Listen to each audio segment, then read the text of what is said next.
नमस्कार दोस्तों। स्वागत है आपका रियलिटी ऑफ इंडिया में। दोस्तों आज हम लोग बात करने वाले हैं पीएम गति शक्ति योजना के बारे में। दोस्तों इस योजना में हम लोग जानेंगे कि योजना है क्या, इसके उद्देश्य क्या हैं, इसकी आवश्यकता क्यों है देश को, और इसके लक्ष्य कौन से पूरे करने वाले हैं ये योजना। तो दोस्तों पहले तो ये है कि योजना है क्या। दोस्तों ये योजना बेसिकली विश्व स्तरीय आधुनिक बुनियादी ढांचा के लिए एक भारत सरकार का राष्ट्रीय मास्टर प्लान का खाका खींचने वाली है, जिसकी शुरुआत माननीय मोदी जी ने 15 अगस्त 2021 के लाल किले से घोषणा की थी कि एक ऐसी स्कीम जो हमारी सारी योजनाओं को गति दे, और उस गति को ध्यान में रखते हुए गति शक्ति योजना, पीएम गति शक्ति योजना की घोषणा लाल किले से प्रधानमंत्री मोदी जी ने किया था। और इस योजना को जो ठीक से शुरू करने की बात हुई कि वो है नवंबर 2021। वो है नवंबर 2021 में इस योजना की शुरुआत भारत सरकार ने की है, जिसमें दोस्तों भारत सरकार की 13 मंत्रालय इसमें भाग ले रहे हैं। 13 मंत्रालय के जो कामकाज हैं, कामकाज कि कैसे उनमें कोऑर्डिनेशन किया जाए, कैसे कामकाज के बारे में सूचना सही समय पर सारे विभागों को पहुँचे। इससे क्या होगा दोस्तों, कामकाज में जो अड़चनें आती थी, समय बहुत लगता था, समय की बर्बादी होती थी, एक दूसरे विभाग से कहीं कहीं अगर समन्वय की कमी की वजह से सही समय पे सही काम पूर्ण नहीं हो पाता, सही समय पे सही काम समाप्त नहीं हो पाता था, और इससे कहीं न कहीं बहुत लॉस होते थे, बहुत ज़्यादा, चाहे वो पावर सेक्टर के लॉसेज होते हैं या फिर भारत सरकार के बहुत सारे पैसे की बर्बादी होती थी, और ज़मीनी लेवल पे जो इसके योजना के जो लाभार्थी हैं उनको उसका फ़ायदा भी नहीं मिल पाता था, और साथ में जो इंफ्रास्ट्रक्चर जो बनना चाहिए था उसमें भी कहीं न कहीं एक कटौती हो जाती थी। तो दोस्तों ये है कि आखिर वो कौन सी समस्याएं हैं जिसको टैकल करने के लिए इस योजना की आवश्यकता है। दोस्तों जैसे हम यहाँ पे प्रयागराज में रहते हैं, प्रयागराज के जितने भी वासी हैं वो जानते हैं कि ये समस्या शायद सबने देखा होगा कि प्रयागराज के जो 3 डिपार्टमेंट हैं, वो चाहे बिजली विभाग हो या जल विभाग हो या रोड विभाग हो, ये तीनों में कोऑर्डिनेशन, एक समन्वय की कमी की वजह से आप देखते होंगे कि प्रयागराज की सड़कें, जो गली मोहल्ले वाली सड़कें हैं, वो हमेशा टूटी फूटी मिलती हैं। जब ज़रूरत होती है तो सीवर लाइन डालने चले जाते हैं जल विभाग के लोग, और जब ज़रूरत होती है तो बिजली विभाग के लोग कानों केबल के वायर डालते हैं।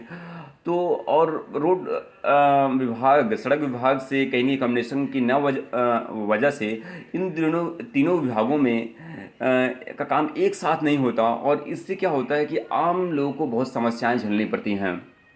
तो इन्हीं सब समस्याओं को ध्यान में रखते हुए भारत सरकार ने एक पीएम गति शक्ति योजना लाया है, जो एक राष्ट्रीय मास्टर प्लान की तरह होगा, जिसके थ्रू भारत सरकार अपने संपूर्ण लक्ष्य को प्राप्त करना चाहती है। जिससे एक, चाहे वो इसमें दोस्तों भारत सरकार के जो इसके 7 कंपोनेंट हैं, वो है कि कैसे सड़क ट्रांसपोर्ट कैसे सुधारा जाए, रेलवे के ट्रांसपोर्ट कैसे सुधरे, airports, ports, public transport, waterways and logistic infrastructure. इन 7 चीज़ों में कैसे सुधार हो, 7 जो कंपोनेंट्स हैं उसमें कैसे सुधार लाया जाए, उनको इंफ्रास्ट्रक्चर कैसे डेवलपमेंट किया जाए, और इसके लिए भारत सरकार ने कुछ लक्ष्य तैयार किए हैं, जिसमें है 2022-23 तक 25,000 किलोमीटर का एक राष्ट्रीय राजमार्ग की बात हो रही है। दूसरा है यूनिफाइड लॉजिस्टिक इंटरफेस प्लेटफॉर्म का बनाने की बात हो रही है। तीसरा है ओपन सोर्स मोबिलिटी स्टैक की बात हो रही है।